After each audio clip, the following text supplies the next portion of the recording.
So are bookmakers using Facebook and other social media platforms to spy on you and your family and anybody connected with you, so they can identify you for the purpose of restricting your betting accounts? It's a fair question. I've not long left the office, and it was the last one that I spotted on YouTube. Somebody asked it again, actually, because several people have asked this question. So I think it's a fair question, because there are a lot of Facebook groups and stuff like that on social media, and it's a perfect place for a bookmaker to start spying on you and your connections, family, friends, stuff like that. See if you follow pages such as match betting or arbitrage or even Betfair trading, and that would be a very easy way of identifying you as somebody who is interested in mediums of making money through betting and from them. So it's very fair, and historically, I think, looking at my own betting activity and my own betting accounts, I've not been restricted because of my name, and that's again something else that people have suggested online because of my small amount of reach, followers to do with betting, and the places I've been featured talking about betting and betting successfully, that I might have been identified for them reasons.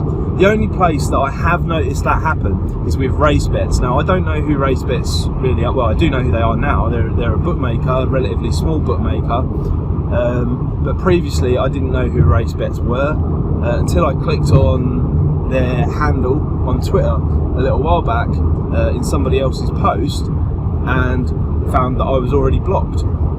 So I think it's clear that bookmakers, or some bookmakers, not all, probably not the bigger ones if I'm honest, are using social media platforms such as Facebook, Twitter. Twitter's another big one. There's a lot of talk about betting on Twitter, to identify successful customers or potentially successful customers, people that are interested in the things that make them money, and using it for the purposes of restricting their accounts. Now that raises the next question, which is probably even more important down the lines of responsible gambling, because if they're doing that to identify successful bettors, then are they doing it to identify people with a problem and potentially target them? We know a couple of firms in the past have also been in trouble for that and have been fined. So it's one big mess really when you think about it, but what can you do about this? So I would suggest, if you use Facebook, then don't use the groups, don't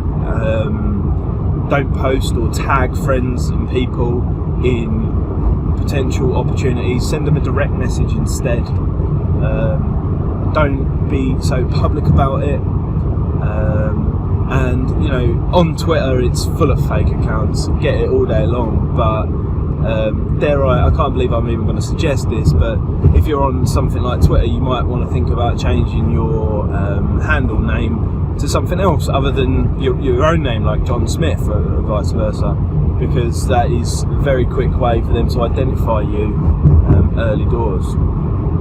And I'd be a complete hypocrite if I didn't actually mention this as well, because people follow my page on Facebook. It's quite a large page. I think there's about 14,000 people that follow it now. Don't publicly comment on that if it means that you're going to get your accounts restricted or gubbed. I'd rather that you don't get restricted and you make some money than you blow smoke up my arse on my posts on Facebook. But it's an important topic, and it's one that needs probably approaching more from a regulatory point of view.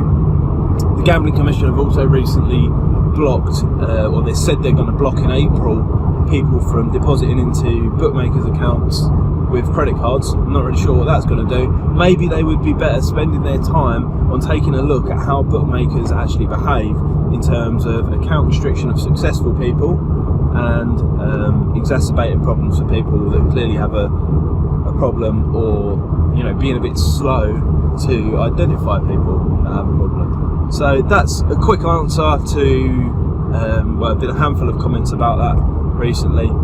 There are there are private forums as well, so that's probably another place to get your head stuck in.